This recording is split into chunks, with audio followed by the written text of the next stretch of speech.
काय एकतर केस कधी सरळ करू नकोस.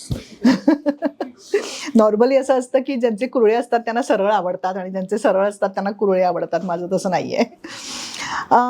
शिल्पा, मला असं वाटतं की तू सेल्फीमध्ये स्वाती हे जे कॅरेक्टर लिहिलं आहेस ती तू स्वतःच आहेस. की मनातून समोरच्याला लागेल असं नसतं बोलायचं, तुसडेपणा करायचा नसतो.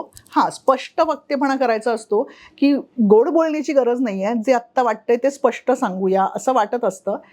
पण हे तू लक्षात घ्यायला हवं की तो समोरच्याला तुसडेपणा वाटू शकतो.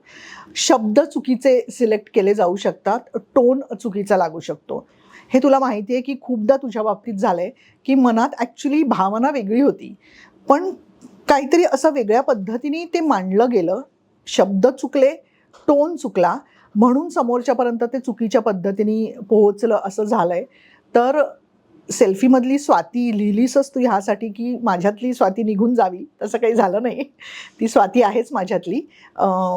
चुकीच्या शब्दात, चुकीच्या टोनमध्ये बऱ्याच गोष्टी बोलल्या जातातच, त्यामुळे समोरचा दुखावला जातोच. तर ह्याच्यावर जर कंट्रोल खरंच मिळवता आला तर बघ. जर बोलायचं नसेल तर नको बोलूस, गप्प राहा.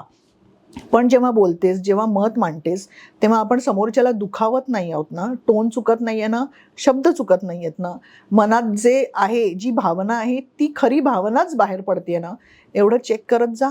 जर ते नसेल जमणार तर गप्प बसत जा.